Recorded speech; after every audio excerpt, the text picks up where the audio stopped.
साने गुरुजी पुण्यतिथी निमित्त रूपक प्रसारित करत आहोत. साने गुरुजी कथामाला संस्कारांचा निर्मळ झरा. लेखन आणि निवेदन वंदना मुसळे. सादर करते श्रीनिवास जरंडीकर. निर्मिती आकाशवाणी रत्नागिरी केंद्र.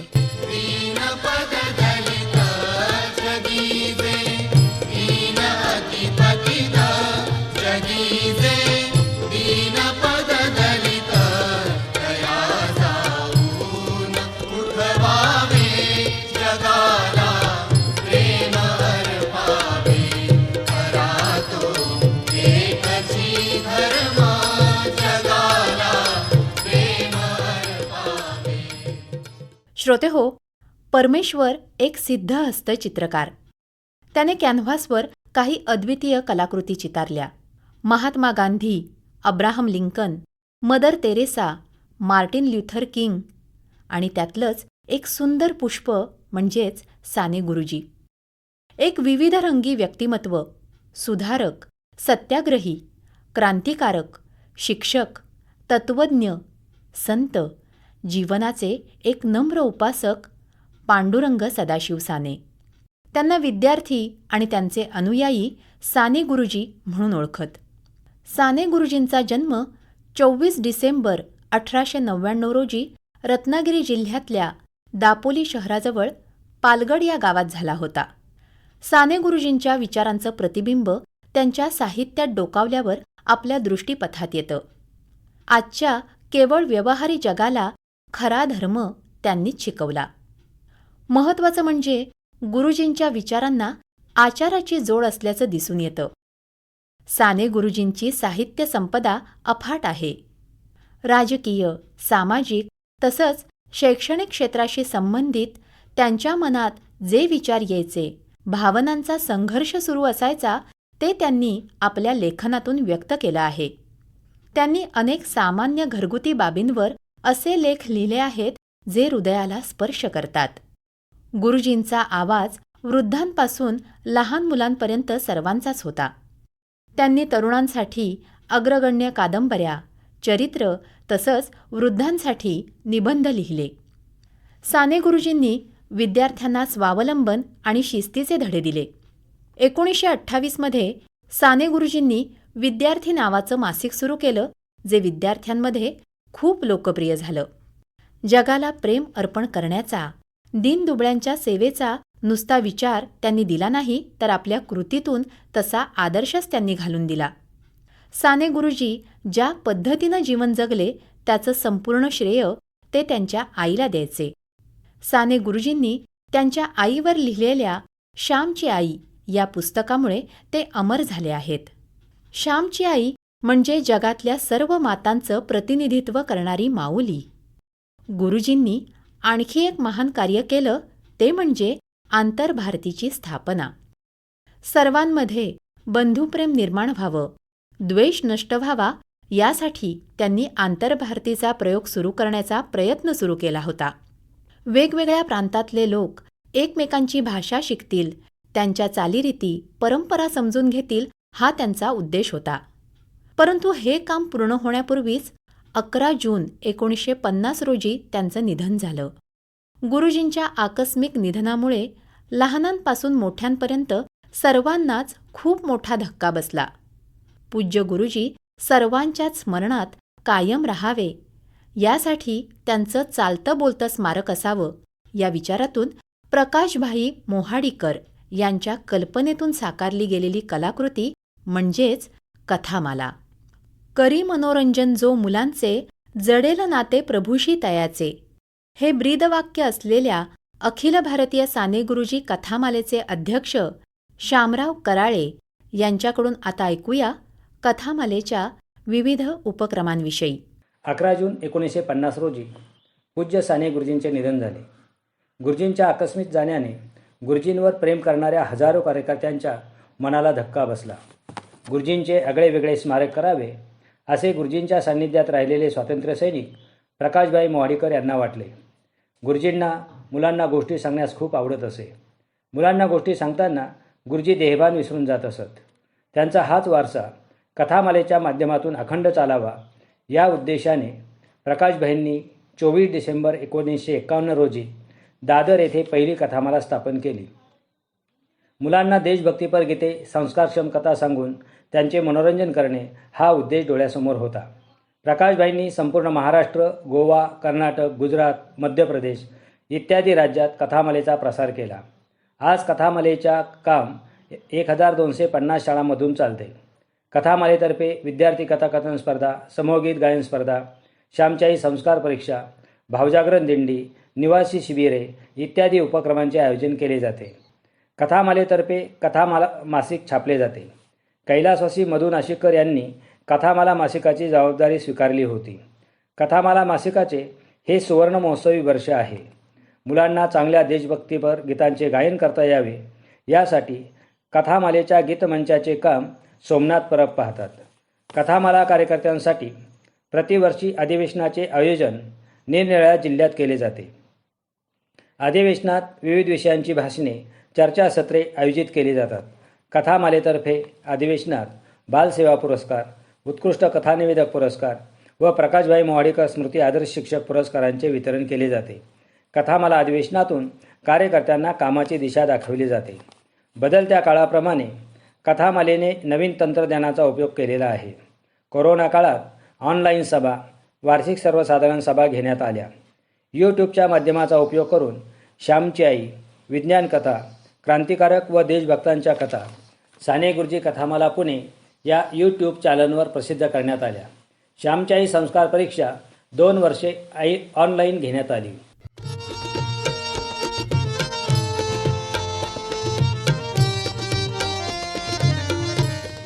श्रोते हो, कथामाला म्हटलं की साने गुरुजी कथामाला हे वेगळं सांगायची गरज नाही. या मासिकेमध्ये गेल्या 50 वर्षात हजारो लेखक आणि कार्यकर्त्यांनी अनुभव, प्रवास वर्णनं, कथा, कविता, नीतिकथा, व्यक्तिचित्रण, विविध उपक्रमांची माहिती असं विविधांगी लेखन केलं आहे. गेल्या 17-18 वर्षांपासून सोलापूर जिल्ह्यामध्ये कथामालेचं काम अविरत चालू आहे.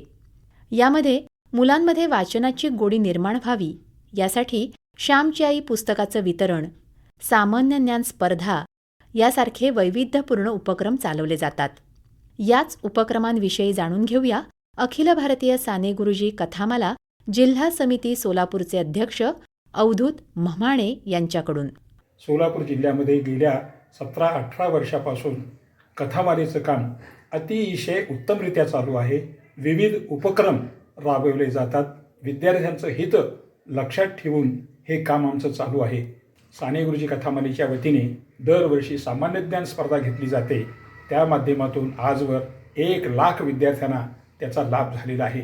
श्यामची आई हे पुस्तक सर्वांपर्यंत जावं म्हणून आम्ही आटोकाट प्रयत्न केला आणि त्यात आम्ही यशस्वी झालो. आज सोलापूर जिल्ह्यात आम्ही 1,00,000 श्यामची आई पुस्तकाचं वितरण केलेलं आहे. त्याचप्रमाणे या शाखातील विद्यार्थ्यांना वाचायला पुस्तके मिळावीत म्हणून 1,00,000 रुपये किमतीची पुस्तके आम्ही या शाखांना सप्रेम भेट दिलेली आहे. या शाखेच्या माध्यमातून गरीब व होतकरू मुलींना शैक्षणिक आर्थिक मदत व्हावी म्हणून दरवर्षी प्रत्येक मुलीला 1,000 याप्रमाणे 10,000 रुपयाची शिष्यवृत्ती दिली जाते. आम्ही अखिल भारतीय साने गुरुजी कथामालेचे संस्थापक प्रकाशभाई मोहाडीकर यांच्या नावाने आणि आमच्या सोलापुरातील सिद्धहस्त लेखिका कैलासवासी निर्मला मठपती यांच्या नावाने 2 बाल साहित्यिकांना गौरवितो. प्रत्येकी 2,500 रुपये रोख सन्मानचिन्ह, सन्मानपत्र देऊन एका मोठ्या पाहुण्याच्या हस्ते त्यांना हा पुरस्कार दिला जातो. आणि जिल्ह्यामधील प्रत्येक शाखेने दरवर्षी किमान 5 तरी वृक्ष लावावेत असं कटाक्ष आम्ही केलेलं आहे. आणि त्या माध्यमातून आम्ही दरवर्षी 500 वृक्ष लावतो आणि त्या सर्व वृक्षांचं संवर्धन चांगल्या प्रकारे होईल याचीही दक्षता आमच्या कथामाला कार्यकर्त्यांना आम्ही देतो आणि ते कटाक्षाने ते पाळतात. आणि ते वृक्ष आजही तुम्हाला त्या शाळामध्ये तुम्ही गेलात तर डौलदारपणे डुलताना हलताना दिसत आहेत.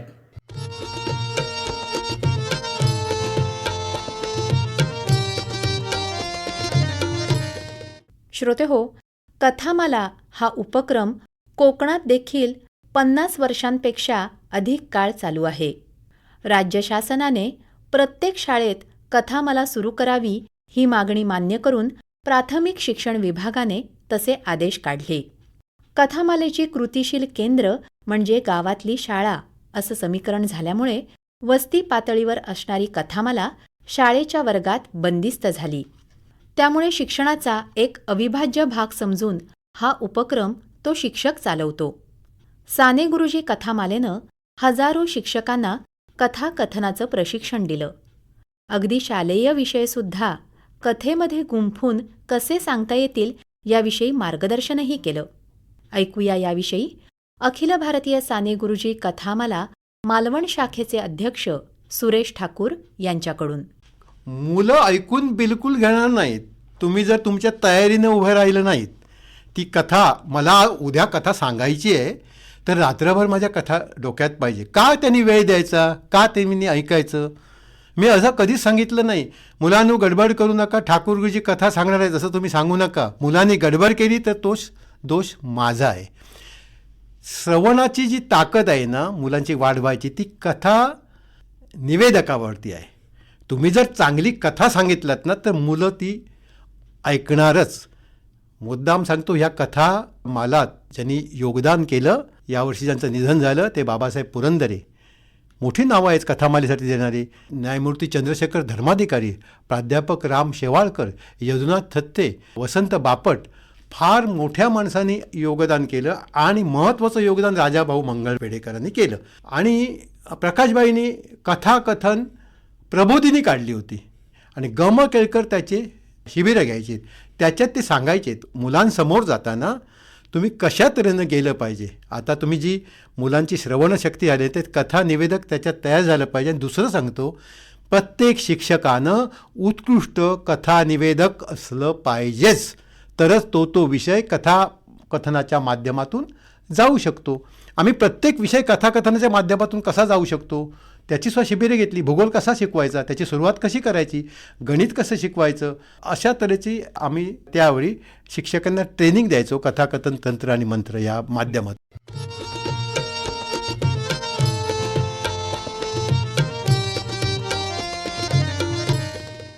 श्रोतेहो, 20 मार्च 2022 रोजी अखिल भारतीय साने गुरुजी कथामालेचं 54वं अधिवेशन उद्यान कार्यालय, सदाशिवपेठ, पुणे इथे संपन्न झालं.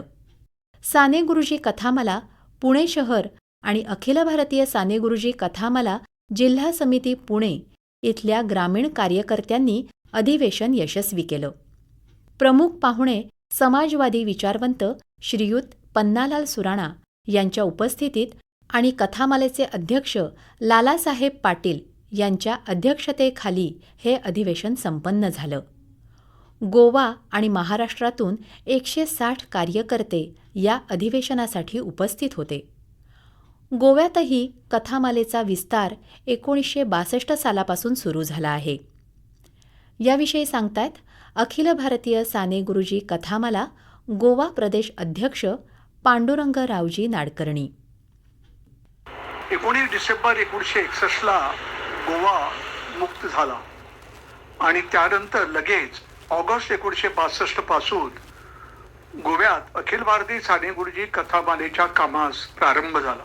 सुरुवातीला माधव पंडित यांनी प्रारंभ केला आणि 1964 पासून पुढे श्रीयुत अरविंद नेवगी यांनी त्यांच्या सहकार्याने डिचोली येथून संघटनात्मक कार्यास सुरुवात केली. गोवा प्रदेश साने गुरुजी कथामालेतर्फे महत्त्वाचे उपक्रम जे नियमितपणे घेण्यात येतात त्यामध्ये कथाकथन मेळावे हे प्राथमिक स्तर, उच्च प्राथमिक स्तर, माध्यमिक स्तर आणि उच्च माध्यमिक स्तरावर घेण्यात येतात. या व्यतिरिक्त पालक शिक्षकासाठी कथाकथन स्पर्धा घेण्यात येते. ही दोन्ही जिल्ह्यासाठी जिल्हा स्तरावर घेण्यात येते, नंतर राज्य स्तरावर घेण्यात येते. स्वर्गीय प्रकाशबाई मोहाडीकर वक्तृत्व स्पर्धा ही महाविद्यालय व विद्यापीठ विद्यार्थ्यासाठी प्रतिवर्षी जानेवारी महिन्यात घेण्यात येते. शिक्षक प्रशिक्षण वर्ग, परीक्षक प्रशिक्षण वर्ग, पालक प्रशिक्षण वर्ग हे नियमितपणे आवश्यकतेनुसार घेतले जातात. विद्यार्थ्यांसाठी व्यक्तिमत्व विकास शिबिर, बालानंद मेळावे आणि विद्यार्थ्यांसाठी कथाकथन कार्यक्रमही घेत असतो. याच वर्षी गोवा प्रदेश साने गुरुजी कथामालेसाठी फोंडा येथे नवीन कार्यालय घेण्यात आले आहे. दरवर्षी 11 जूनला एका मध्यवर्ती ठिकाणी साने गुरुजी पुण्यतिथी कार्यक्रम आयोजित करण्यात येतो आणि आजूबाजूच्या परिसरातील 10 ते 15 प्राथमिक माध्यमिक शाळांतून कथाकथनाचे कार्यक्रम होत असतात. मुख्य कार्यक्रम त्या मध्यवर्ती शाळेत होत असतो. कथामालेचे अनेक कार्यकर्ते, हितचिंतक या पुण्यतिथीच्या कार्यक्रमाला हजर असतात.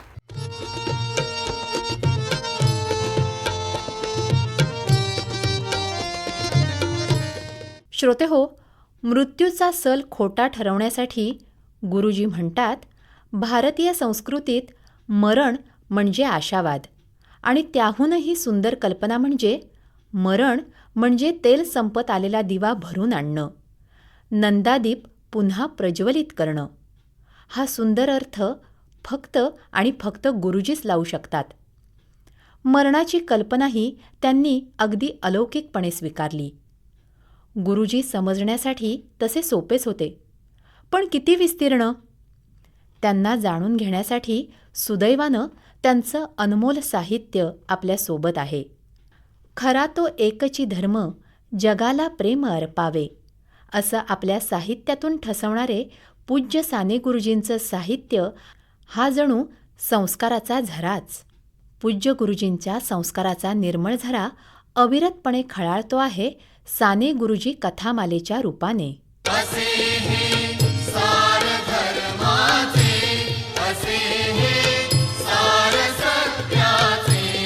साने गुरुजी पुण्यतिथी निमित्त रूपक आत्ताच आपण ऐकलं. साने गुरुजी कथामाला, संस्कारांचा निर्मळ झरा. लेखन आणि निवेदन होतं वंदना मुसळे यांचं. सादरकर्ते होते श्रीनिवास जरंडीकर आणि निर्मिती केली होती आकाशवाणी रत्नागिरी केंद्रानं.